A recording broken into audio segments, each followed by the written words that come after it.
नमस्कार दोस्तों। आज की यूट्यूब चैनल में आप सभी लोगों का स्वागत है। मैं doctor Manmohan Shukla, homeopathy physician. समय समय पर होम्योपैथी से रिलेटेड जानकारी आप सभी को देता रहता हूं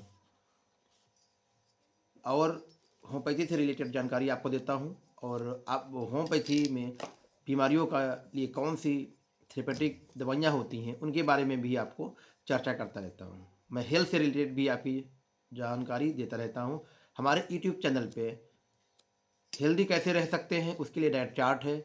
यूरिक एसिड के लिए, डायबिटीज़ के लिए, बीपी के लिए, कार्डिक हार्ट पेशेंट के लिए, लीवर डिजीज़ के लिए, बहुत सी बीमारियों के लिए डाइट चार्ट है कि दवा के साथ साथ अगर हम ये परहेज़ करते हैं तो हमें कितनी जल्दी आराम मिल जाता है। आज मेरे पास कमेंट एक आया था जिसमें बताया गया था, पूछा गया था कि ओवरी में ओवरी डिजीज जो हो जाती है, ओवरी सिस्ट हो जाती है, राइट ओवरी में, लेफ्ट ओवरी में दर्द होता रहता है और पीसीओडी हो जाती है, तो उसमें होम्योपैथी कैसे मदद कर सकती है। तो दोस्तों आज हम बात करते हैं कि होम्योपैथी ओवरी केसेज में कैसे अच्छी तरीके से मदद करती है, वेल मैनेज कर देती है। मेरे पास बहुत से क्योर केसेज है जिसमें ओवेरियन सिस्ट को हमने अच्छी तरह से पूरी तरीके से उसको ठीक किया हुआ है।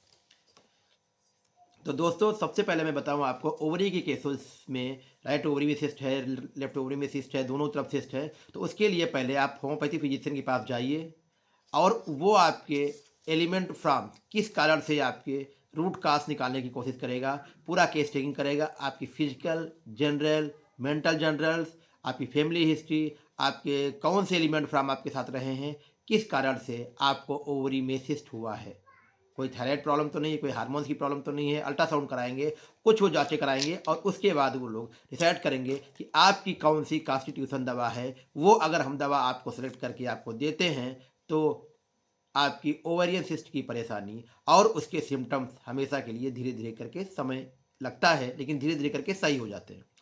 किसी किसी केस में 2 से 3 महीने में आराम मिल जाता है, कभी कभी 6 महीने तक भी देखने को मिलता है।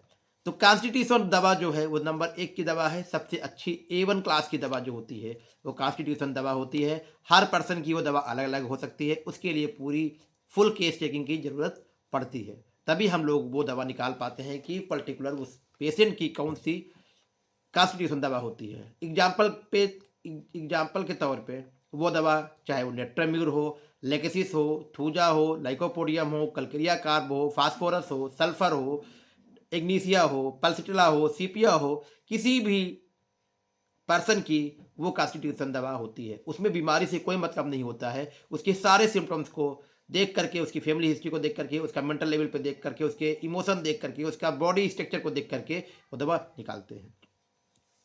वो दवा देने से काफ़ी हद तक आराम मिल जाता है। आज हम आपको 5 से 6 दवा ऐसी बताने जा रहे हैं जो पैथोलॉजिकल प्रिस्क्रिप्शन है और वो थेरेपेटिक तौर पे वो काम कर सकती हैं, नहीं भी करती हैं, करती भी हैं, लेकिन कॉन्स्टिट्यूशन दवा नंबर 1 की है, उससे हमेशा के लिए आपकी क्योर हो जाती हैं। तो इसमें आपको थेरेपेटिक तौर पे दवा जो बता रहा हूँ ये सिर्फ आपके नॉलेज के लिए है। आपको कोई भी दवा अपनी मर्जी से नहीं लेना है। कोई भी दवा आपको अपने नियरेस्ट फिजिशियन से पूरा केस टेकिंग करा करके ही दवा लेना है।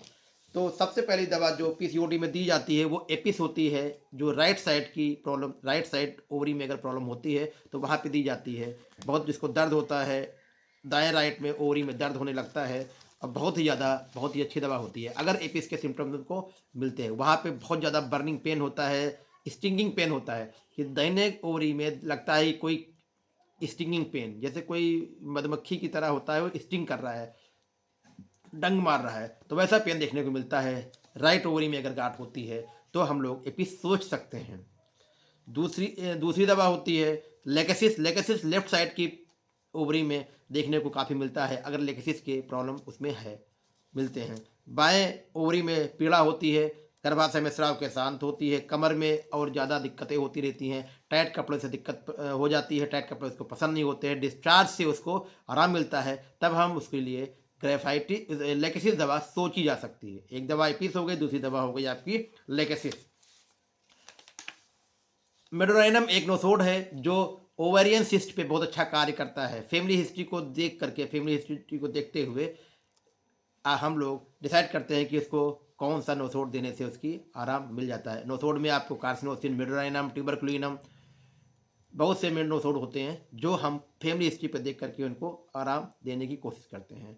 नेक्स्ट दवा यूफोरियम जो है वो 3x में हम लोग प्रिस्क्राइब करते हैं, कर सकते हैं, सोच सकते हैं।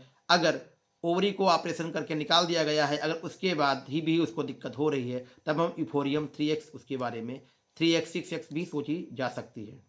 अगर ओवरी में सूजन भी होती है और वहाँ पे अगर निकाल देने के बाद अगर ऑपरेशन कर दिया गया है, उसके बाद कोई पेशेंट आता है, कोई तकलीफ नहीं गई है ओवरी को निकालने के बाद में, तभी भी वहाँ पे यूफोरियम हम सोच सकते हैं। प्लेडियम दवा जो होती है, प्लेडियम राइट साइड की सूजन में, राइट साइड के अगर दर्द होने लगती है ओवरी में, तब हम वहाँ पे सूजन के लिए, पेन के लिए और वहाँ पे दर्द के लिए, तो वहाँ पे हम राइट साइड की ओवरी में लिए प्लेडियम दवा सोच सकते हैं। अगर वहाँ पे ओवरी का अगर वहाँ पे पॉलिप है, ओवरियन पॉलिप है, तब थूजा दवा अगर सोच सकते हैं लेफ्ट साइड को देखते हुए। अगर उसकी फैमिली हिस्ट्री में थूजा सिम्टम्स मिलते हैं और भी कहीं पे मल्टीपल वाल्ट मिलते हैं, तो हम उसको सोच सकते हैं कि थूजा दवा देखने को मिल सकती है और हम थूजा के पूरे उसके सिम्टम्स को देखते हैं, तब आराम मिलता है।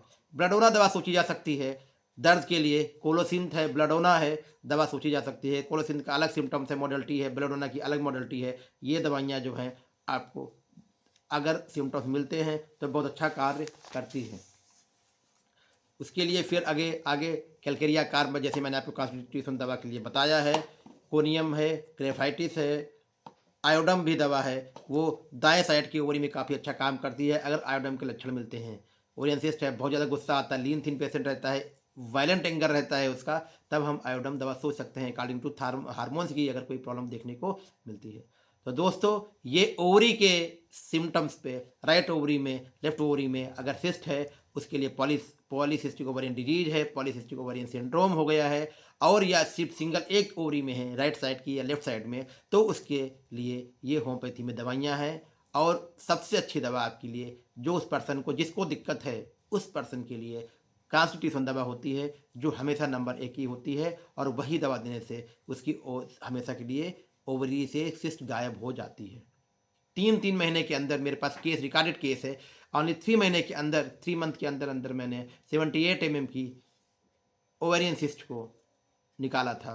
दोनों मेरे पास रिपोर्टेड केस है। मेरे यूट्यूब पे, मेरे फेसबुक पे ये केस पड़ा हुआ है। जो भी वो मेरे पास है 2 महीने या 3 महीने के अंदर अंदर सिर्फ मेरे एक पॉलीक्रिस्ट थे, एलएम पावर देने के बाद में वो मैंने दवा 78 mm का ओवरियन सिस्ट थी, उसमें हमने देख करके उसको दवा से वो पेशेंट को हमेशा के लिए ठीक कर दिया था, सिर्फ 2 से 3 महीने के अंदर ये देखने को मिला था। तो ऐसा नहीं है कि ओवेरियन सिस्ट के लिए कोई इलाज नहीं है। ओवेरियन सिस्ट के लिए अच्छी तरह से अगर दवा सेलेक्ट हो जाती है तो हमेशा के लिए सही भी हो जाता है और ऑपरेशन कराने की ज़रूरत नहीं पड़ती है, बशर्ते आपको अपनी मर्जी से सेल्फ मेडिकेशन नहीं करना है। आपके नियरेस्ट कोई होम्योपैथी फिजिशियन हो, उनको दिखा करके ही मेडिसिन प्रिस्क्राइब कराना है। तो दोस्तों ये वीडियो कैसा लगा है? अगर यह आपको अच्छा लगा है या कुछ यूजफुल वीडियो हो तो इसको प्लीज़ अपने व्हाट्सएप ग्रुप पे, फेसबुक पे, इंस्टाग्राम पे ज़रूर शेयर कर दीजिए, जिससे ओवेरियन सिस्ट से, ओवेरियन पीसीओडी से अगर जो मरीज झेल रहे हैं, जो परेशान हो रहे हैं, उनको इसके पता चल जाए कि होम्योपैथी में भी ओवेरियन सिस्ट का कितना अच्छा इलाज है और उससे वो हमेशा के लिए मुक्ति पा जा सकते हैं बिना ऑपरेशन के। तो दोस्तों अगर आप मेरे चैनल पर नए हैं तो प्लीज़ मेरे चैनल को सब्सक्राइब कर दीजिए और बेल आइकन का बटन दबा दीजिए, जिससे टाइम टाइम पे जब भी हम कोई होम्योपैथी से रिलेटेड जानकारी देते हैं तो उसकी जानकारी आपको मिलती रहे। मिलते हैं दोस्तों अगले वीडियो में, तब तक के लिए नमस्कार। जय होम्योपैथी, जय बाबा डॉक्टर हनीमैन सर, जय हिंद, जय भारत।